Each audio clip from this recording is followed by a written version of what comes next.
प्रेमाने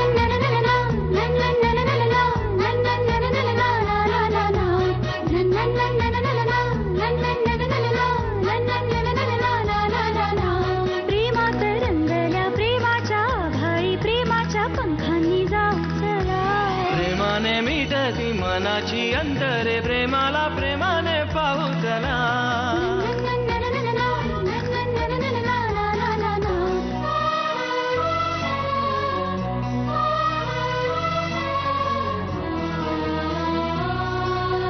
प्रेमाचा प्रवाही, प्रेमाचे भोवारे, प्रेमाची वादळे येती दरी. प्रेमाच्या लाटाया प्रेमाने वाहून, प्रेमाच्या तीराशी नेती तरी.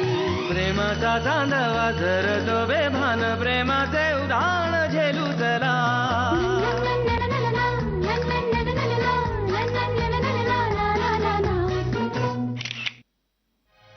मोठे बाबा, ईशाचं ना ओमशी मेजर काहीतरी भांडण झालंय. आल्यापासून दार बंद करून बसलीये खोलीमध्ये, कुणाशी काहीही बोलत नाहीये, चिडचिड करतीये, फार मोडी वागते होती. मला ना या मुलीचा संताप येतोय खरोखर. तुम्ही ना मोठे बाबा तिला फार लाडवून ठेवलेत. खरंय, पहिल्यांदाच असं झालंय की ती आली आणि माझ्याशी बोलली नाहीये. खरोखर मेजर असणार काही ते. मोठे बाबा, मला खूप काळजी वाटते हो त्या पोरीची. आपली ईशा नाही, हल्लीची सगळीच मुलं ना मोठे बाबा फार इम्पल्सिव्ह वागतात. तडकाफडकी स्वतःला वाटेल तो निर्णय सुनवून टाकतात, कुणालाही विश्वासात न घेता. उरलेल्याने ऍडजस्ट करा. अलका, जरा शांत हो बरं. काय हल्ली आपण सगळेच एकदम फारच टोकाचा विचार करायला लागला. असे विचार येणारच ना मोठे बाबा. तुम्ही ना मोठे बाबा तिला पाहिलेलं नाहीये म्हणून असं म्हणताय. त्यांचं तोंडही पाहायचं नाही म्हणतेय. त्यांचं म्हणजे त्यांच्या घरातल्यांशी सुद्धा वाद घातलाय का काय तिने?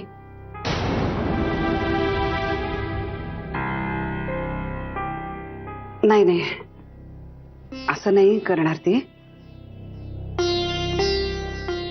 बोलत नाही ना काही मोठे बाबा, काही सांगत नाही, म्हणून मग असे वाईट विचार मनात येतात ना हो. बघ, तिला जेवायचं नसेल ना तर आग्रह करून उगी चिडवू नको तिला. काही होत नाही, एक दिवस नाही खाल्लं तर. डोकं ठिकाणावर आलं, शांत झालं की बोलेन मी तिच्याशी. चल पुढं बरं आपण जेवून घेऊ. आणि पिंक्या कुठे आहे?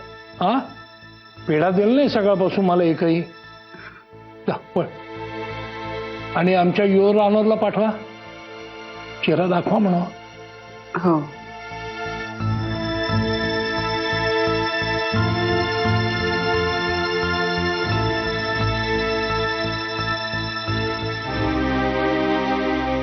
जाम दमल्याच. त्या कॉलेजचं फार मीठ खातो बाई आम्ही. इतकी जागरणं घडतायत.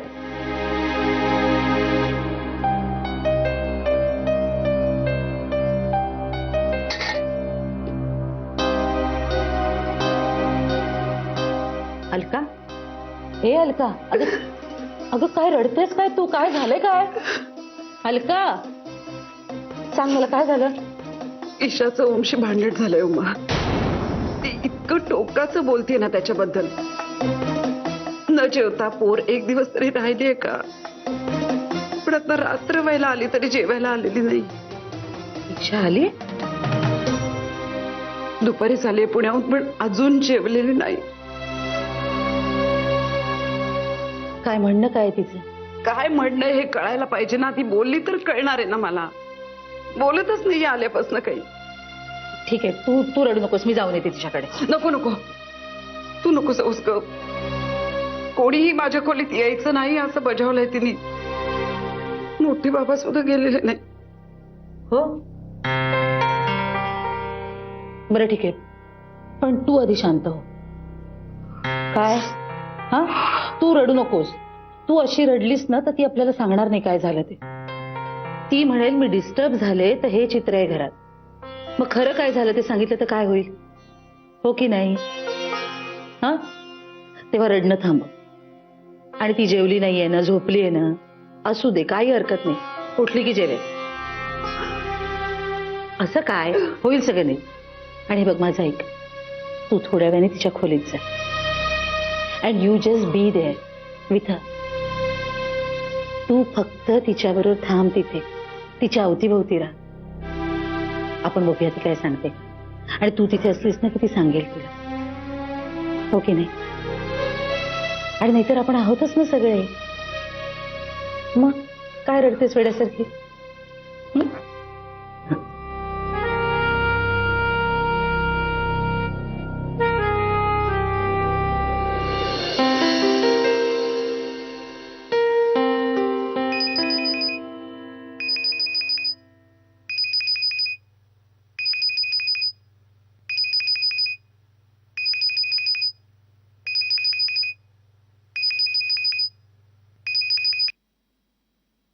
कोण आहे? मी 4 दिवस घरात नाहीये तर त्या कोण असं विचारतात मला. वा, बोल असो. काय बोल हा. मी इतकी एक्साइट होऊन घरी आले, म्हटलं जाऊन गच्च मिठी मारावी ईशाला, तर तू सास वडला का? असंच.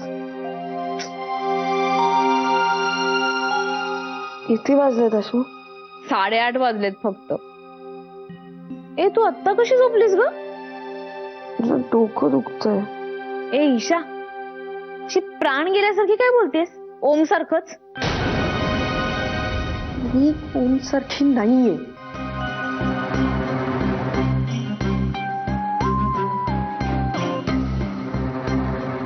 मी नाहीये ओम सारखी. आणि तुला जर का त्याच्याविषयी माझ्याशी बोलायचं असेल तर मला काही इंटरेस्ट नाहीये तुझ्याशी बोलण्यात. बापरे, घाबरले, मी खूप घाबरले. मलाही बोलायचं नाही ओम विषयी. नाही, मी तुला हे अजिबात सांगणार नाही की मी ओमला पण फोन लावते आणि तो माझे फोन उचलत नाहीये ना. मला हेही सांगायचं नाहीये की सकाळी मी जेव्हा घरी आले ना तेव्हा ओम असं खाली बसलेला होता रस्त्यावरती आणि काहीतरी पडपडत होता. नाही म्हणजे कसं आहे, ओम आणि तुझ्यात काय प्रॉब्लेम आहे हे मी अजिबात विचारणार नाहीये. मला चिडवायला फोन केलायस का? अशी चिडवाचिडवी करू नये.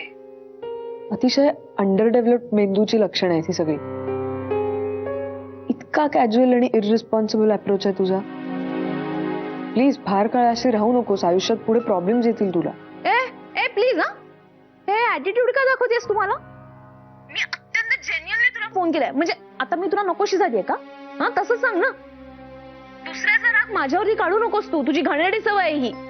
तुला भेटल्याशिवाय माझा एक दिवसही पुढे सरकत नाही आणि तू हे असं घाण वागणार आहेस का माझ्याशी? हो, कारण मी आहेच घाण. मी घाण आहे आणि मी इम्पॉसिबल आहे. ठेव मी आता फोन. ए ईशा, ऐक ना. सॉरी यार, मी चिडले. हे बघ, तू पण चिडू नकोस, मी पण नाही चिडत. हा, पण सांग ना काय झालंय, बोल ना माझ्याशी. ईशा, अगं करू शकते मी तुला मदत.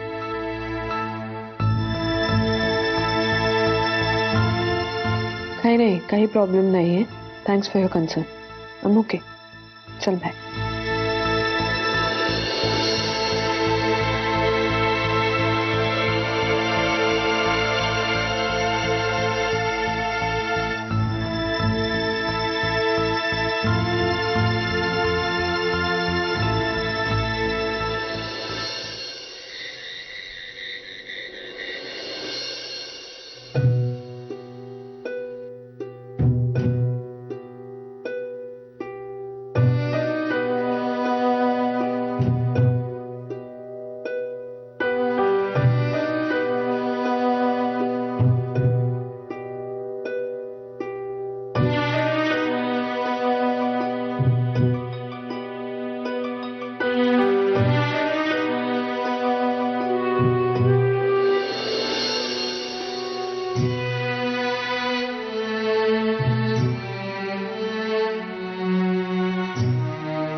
आई प्लीज थांबव.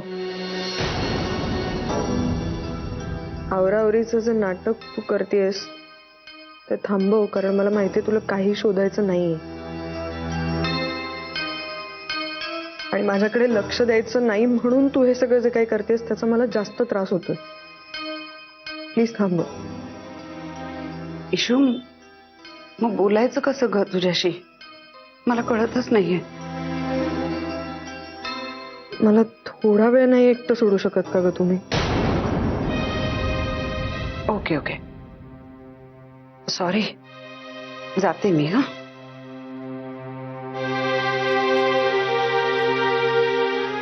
मला भूक लागली.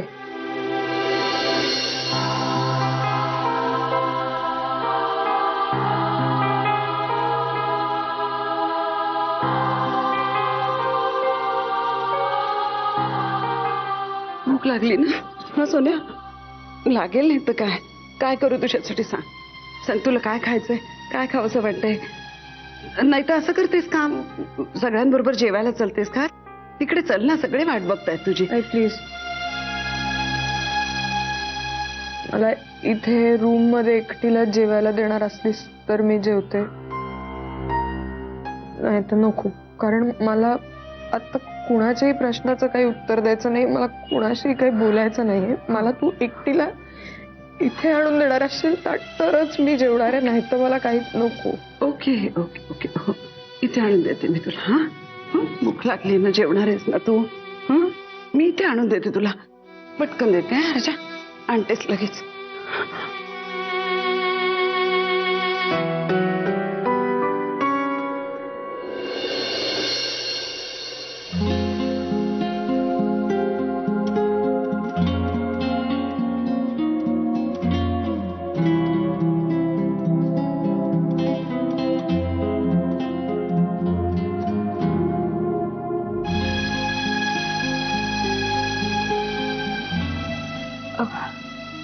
मी ताट घेऊन जाते आत.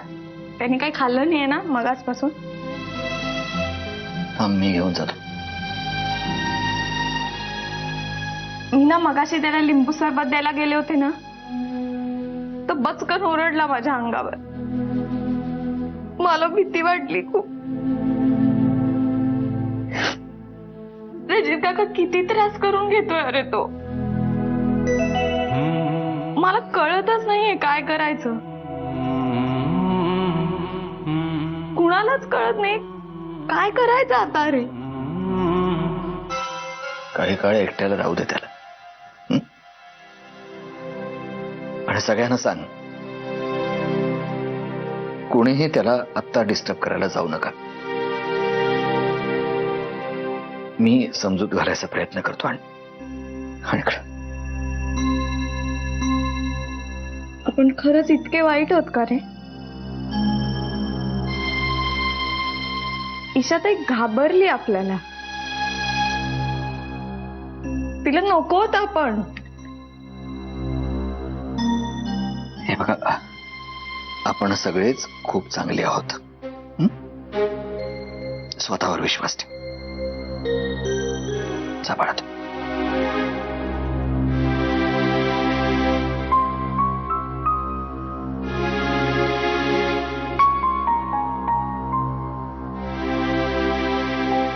काय ग, काही बोलली ती?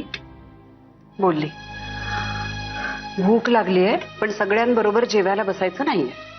हरकत नाही, बोलली काय कमी झालं? आपण तिचं ताट तिच्या खोलीत देऊ. अगं भूक लागली असेल, 2 घास पोटात गेले की बरं वाटेल, मग बोलेल. 2 घास पोटात गेले म्हणजे बरं वाटेल, पण आता ऍसिड फेकतीये.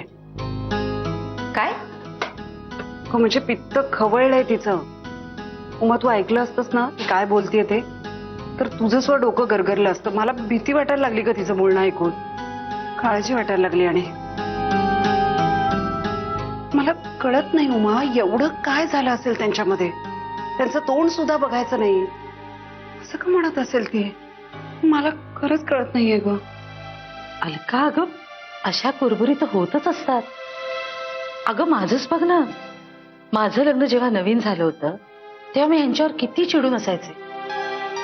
पण मग जशी ओळख जुनी व्हायला लागते ना, तसं मग तो माणूस वेगळा वाटायला लागतो. अगं हा सगळा ऍडजस्टमेंटचा इश्यू आहे, दुसरं काही नाहीये.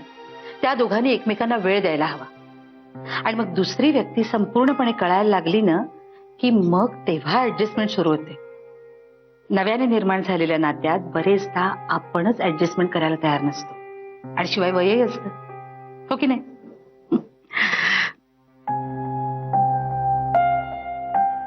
काय ग, कसला विचार करतेस?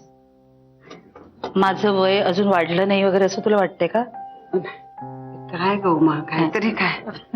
मग चला पाडा लवकर लवकर आणि जा. लेकीला खायला घाल, उपाशी आहे ना बराच वेळ. जा.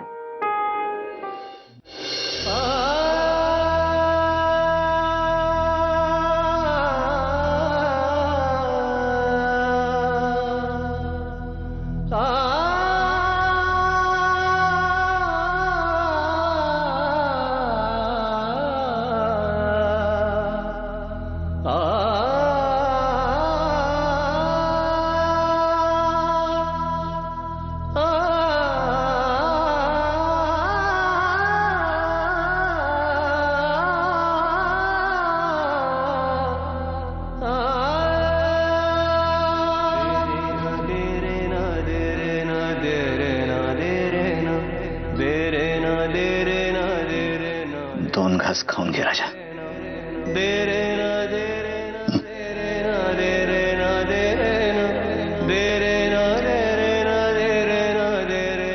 कंपल्शन नाहीये पण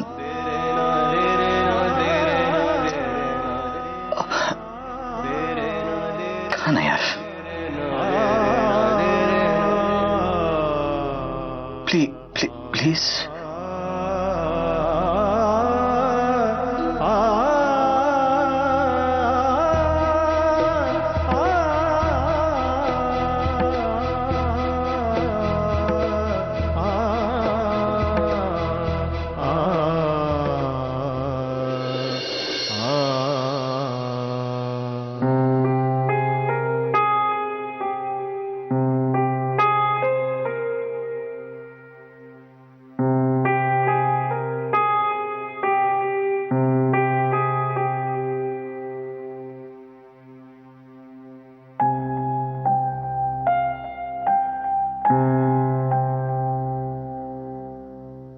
घे बाळा.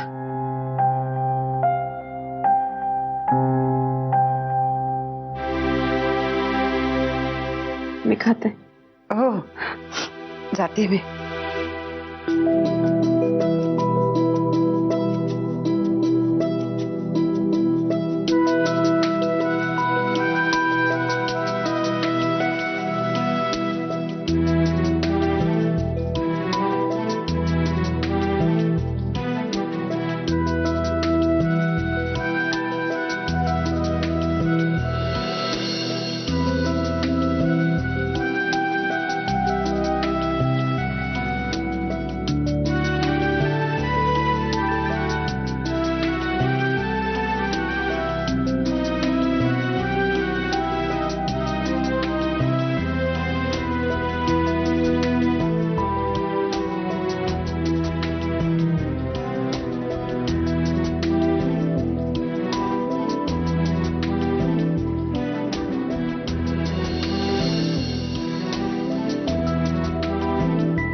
आशू बोल. काय यार, मी फोन करते तुला, तू नीट बोलतच नाहीयेस माझ्याशी. सॉरी, बोल. तू कधी येणार आहेस? ब्रह्मे सर सारखे फोन करतात आणि विचारतात तुझ्याबद्दल. त्यांना सांग मी 3 दिवसांच्या मेडिटेशनच्या इंट्रोडक्टरी कोर्स साठी जाते. काय तू मेडिटेशन? नाही. हो, मी खरंच जाते. ए, बरी आहेस ना? म्हणजे तू काल तो नंबर घेतला होता तो तू स्वतःसाठी घेतला होता? हे बघ, तू कुठेही जाणार नाहीयेस. तू तू आधी इथे घरी ये, नाहीतर मी तिथे येऊन तुला किडनॅप करून टाके ना. आशू, मी काय बोलतेय? हा, तुझं काय चाललंय? हे बघ, मी 5 मिनिटातून घरातून निघणार आहे, त्यामुळे तू इथे येऊन तुझा वेळ आणि पैसा दोन्ही वाया जाणार. कशाला उगाच? काय करतेस तू? हा, हे साधू विधू लोकांना ना झाडाखाली बसून ध्यान करायला काही जात नाहीये. त्यांना संसार वगैरे नसतात, नोकऱ्या नसतात.